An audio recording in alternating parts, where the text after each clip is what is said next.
Swastiastu. Dalam rangka pengurangan plagiasi yang dilakukan oleh Sivitas Akademika, maka pada kesempatan kali ini kita akan melakukan workshop mengenai pencegahan plagiasi. Nanti akan jelaskan mengenai pengertian dari plagiasi, tipe-tipe dari plagiasi, dan bagaimana caranya untuk mencegah agar tidak terjadinya plagiasi tersebut. Baik, langsung saja. Langkah baiknya kita perkenalan terlebih dahulu. Di sini nama saya Iputu Arya Tarmayasa. Saya salah satu dosen dari Prodi Pendidikan Ekonomi, Fakultas Ekonomi, Universitas Pendidikan Ganesha. Baik, bisa dilihat di sini. Ini email saya, aryatarmayasa@indisa.ac.id. Apabila nanti ada kendala-kendala, kalian bisa menghubungi saya di email ini. Baik, langsung saja kita masuk ke materi. Sebelum kita masuk ke materi, alangkah baiknya kita mengetahui apa sih sebenarnya sanksi-sanksi yang didapatkan oleh mahasiswa atau Sivitas Akademika ketika melakukan kegiatan dari plagiasi tersebut. Berdasarkan dari Permendiknas nomor 17 tahun 2010, itu banyak sekali sanksi-sanksi yang didapatkan seandainya kita melakukan tindakan dari plagiasi tersebut, dari surat tugas, dari surat teguran sampai nanti pembatalan jasa yang adik-adik nanti dapatkan. Langsung saja kita lanjut ke materi. Nanti kedepannya kita akan membahas mengenai pengertian dari plagiasi, cara-cara pencegahannya bagaimana, dan tipe-tipe plagiasi itu seperti apa saja. Langsung saja kita masuk ke materi yang pertama mengenai pengertian dari plagiasi. Jadi apa sih sebenarnya plagiasi tersebut? Mungkin adik-adik di sini sudah sering sekali mendengar istilah dari plagiasi, tapi mungkin belum terlalu mendalami apa itu plagiasi karena adik-adik di sini belum mengalami dan belum membuat karya ilmiah. Langsung saja kita bahas. Sebenarnya plagiasi tersebut adalah perbuatan baik sengaja atau tidak sengaja yang adik-adik lakukan untuk memperoleh kredit atau nilai untuk suatu karya ilmiah dengan mengutip sebagian atau keseluruhan dari karya ilmiah orang lain yang adik-adik anggap sebagai karya adik-adik sendiri. Itu sangat-sangat dilarang, dan seperti tadi dijelaskan dari Permendiknas nomor 10 tahun 2010, itu sangat dilarang sekali.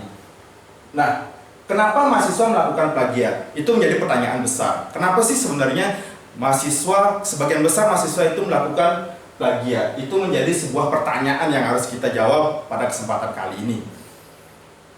Yang pertama itu sebenarnya ada dua kemungkinan kenapa mahasiswa melakukan plagiat tersebut. Yang pertama itu karena mahasiswa tidak mengetahui apa yang dilakukannya itu termasuk kegiatan plagiat. Itu yang sering kita jumpai di lapangan. Mahasiswa itu kebanyakan ketika ditanya itu menyatakan bahwa tidak mengetahui kenapa apa yang dilakukannya tersebut adalah merupakan tindakan plagiat. Terus yang kedua itu mahasiswa itu mengetahui kegiatan yang dilakukannya tersebut merupakan kegiatan plagiat. Tapi kenapa itu masih dilakukan? Itu menjadi pertanyaan besar.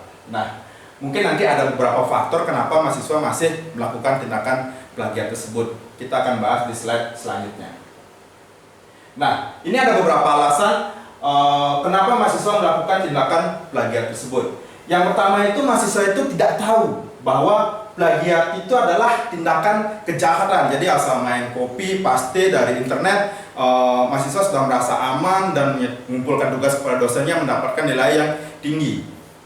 Terus yang kedua, mahasiswa tahu tapi tidak tahu cara untuk menghindarinya. Jadi mahasiswa tahu apa yang dilakukannya itu termasuk kegiatan plagiat, tapi mahasiswa tidak bisa untuk menghindarinya atau tidak tahu bagaimana cara menghindari plagiat tersebut. Terus yang selanjutnya itu tahu tetapi tidak peduli. Pokoknya mahasiswa itu tahu plagiat itu apa, itu merupakan tindakan kejahatan, tapi tidak peduli akan kegiatan-kegiatan tersebut dan tetap melakukan kegiatan tersebut untuk mendapatkan nilai yang baik. Terus selanjutnya, kurangi manajemen waktu atau manajemen waktu yang buruk, sering dikejar deadline. Kita sering mendengar istilah mahasiswa itu SKS, sistem kebut semalam. Nah, itu merupakan salah satu beberapa hal yang menyebabkan mahasiswa melakukan plagiat. Nah, yang paling terakhir itu adalah tidak adanya ide dari mahasiswa, sehingga mahasiswa itu terpancing untuk melakukan tindakan plagiat tersebut karena sudah tidak ada ide, mentok, akhirnya copy paste dari referensi-referensi lain baik di internet maupun artikel-artikel. Nah, kita lanjut ke slide berikutnya. Nah, bagaimana cara pencegahan plagiat tersebut? Ada beberapa cara yang bisa adik-adik lakukan untuk mencegah terjadinya plagiat tersebut. Nah, di sini ada 4 cara. Yang pertama itu summarize. Jadi, di sini adik-adik bisa melakukan membaca informasi dan mensarikan dengan bahasa penulis sendiri. Jadi adik-adik baca, terus adik-adik sarikan dengan bahasa adik-adik sendiri. Terus selanjutnya yang kedua, parafrase. Jadi di sini adik-adik setelah membaca, menulis balik apa yang telah dinyatakan oleh penulis sebelumnya. Jadi setelah dibaca, terus adik-adik tulis sendiri sesuai dengan bahasa sendiri, sesuai dengan gaya sendiri. Terus selanjutnya quotient. Jadi di sini adik-adik bisa untuk mengutip dari sumber orisinilnya langsung. Jadi adik-adik tidak mengutip dari sumber lain, terus adik-adik mencantumkan daftar pustakanya di sana. Itu sangat-sangat tidak diperbolehkan. Asal comot daftar pustaka. Terus selanjutnya yang paling terakhir ini adalah yang paling penting, jangan pernah menyerah. Jadi apapun hasilnya pokoknya jangan pernah menyerah. Perbaiki dan perbaikan, karena manusia tidak ada yang sempurna. Oke, selanjutnya ada beberapa tipe-tipe plagiasi dan bagaimana cara untuk mengatasi dari plagiasi tersebut. Nah, yang pertama itu plagiasi kata-kata. Mungkin adik-adik udah sering dengar itu apa itu plagiasi kata-kata. Terus yang kedua itu plagiasi ide. Yang ketiga itu plagiasi pengarang. Terus yang keempat ada plagiasi diri sendiri. Ini yang paling parah, plagiasi diri sendiri. Baik, langsung saja kita bahas satu persatu dari keempat tipe-tipe plagiasi ini. Yang pertama yaitu plagiasi kata-kata. Nah, apa sih itu plagiasi kata-kata? Plagiasi kata-kata adalah ketika adik-adik menggunakan kata-kata orang lain tanpa sitasi atau tanpa menyebut pengarangnya. Jadi adik-adik mengambil dari artikel-artikel, terus adik-adik tidak menyebutkan pengarangnya dan adik-adik anggap itu sebagai ide, atau adik-adik anggap itu sebagai kata-kata yang muncul oleh diri adik-adik sendiri. Nah, bagaimana cara mengatasinya? Salah satunya adalah quotasi. Nah, di situ adik-adik mungkin sering mendengar dengan kutipan langsung, yaitu diawali dengan tanda petik. Jadi itu salah satu merupakan cara untuk mengatasi dari plagiasi kata-kata tersebut. Tapi ingat, kutipan langsung itu ada batasnya. Makanya di setiap pengecekan plagiasi itu ada batas minimalnya. Kalau misalnya di pendidikan ekonomi itu batas minimalnya 20%. Jadi tahap toleransi dari plagiasi yang adik-adik lakukan itu adalah 20% dari keseluruhan karya yang adik-adik buat nantinya.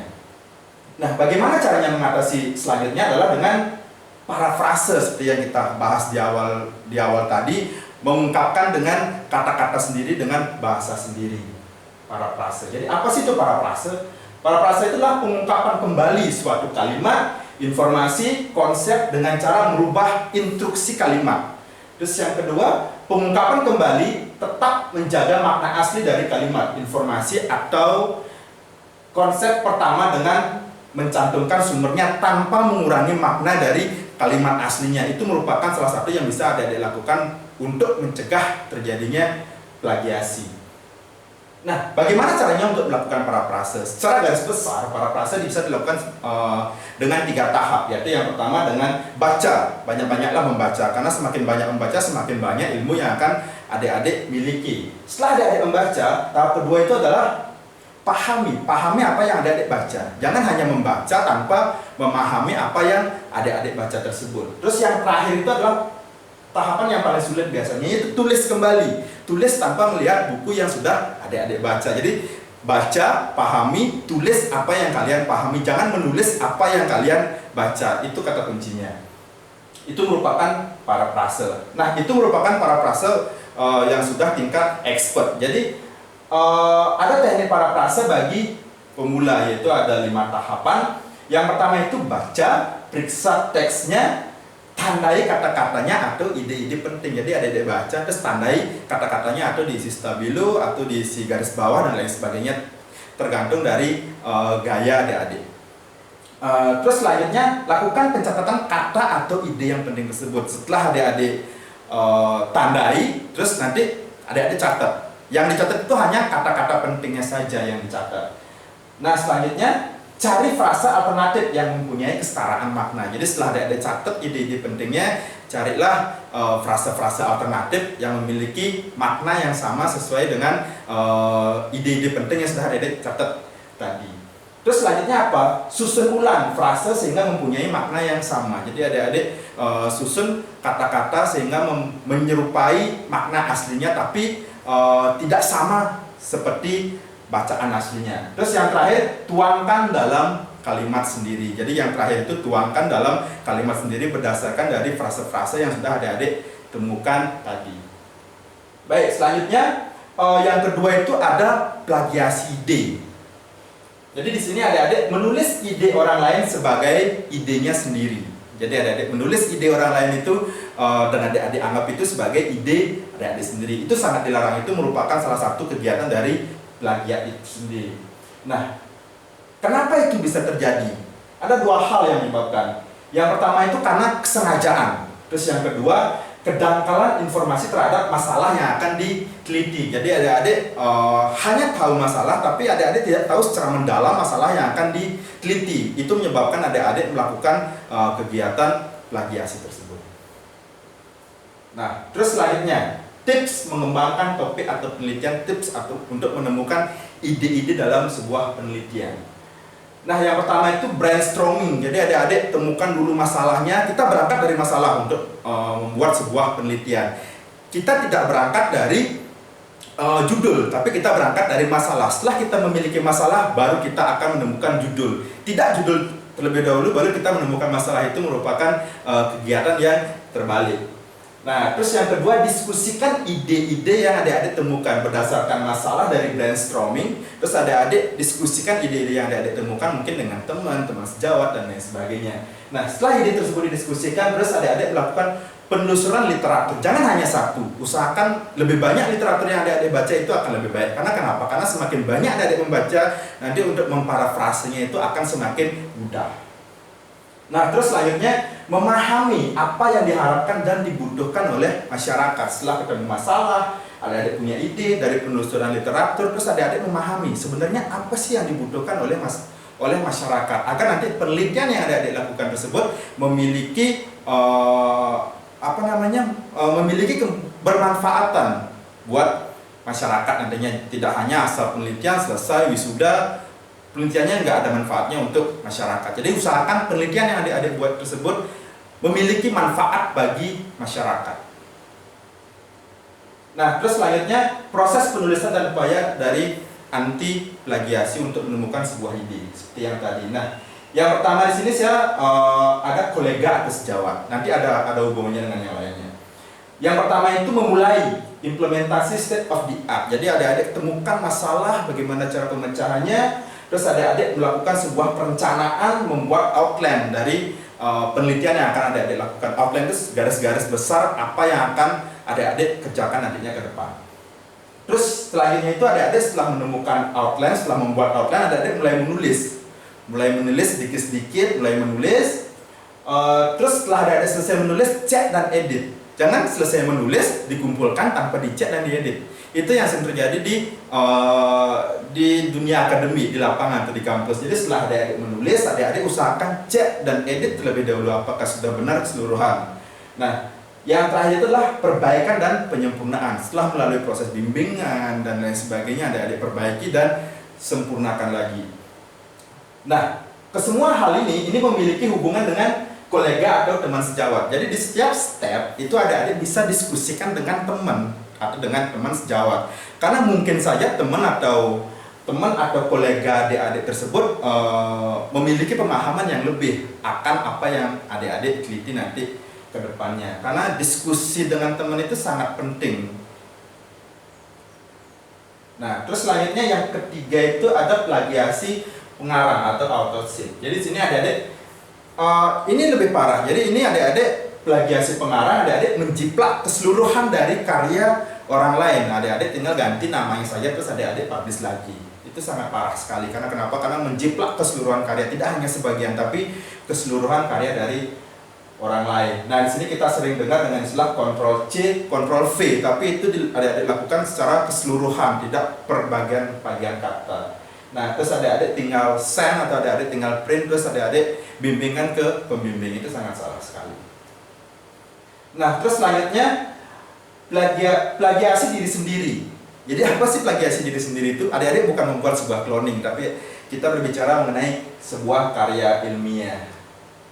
Nah, kita sering mendengar kata republish. Republish itu adalah menggunakan makalah atau karya yang sudah dipublis untuk dipublis kembali. Karya tersebut ada yang buat, tapi itu sudah dipublis. Misalnya dipublis di sebuah proceeding. Setelah itu dipublis, terus adik-adik nanti publish ulang dengan menggunakan makalah yang sama itu, misalnya di sebuah jurnal ilmiah. Jadi ada dua makalah yang sama adik-adik publish di tempat yang berbeda. Itu tidak diperbolehkan dalam dunia akademik. Nah, itu sangat-sangat tidak diperbolehkan.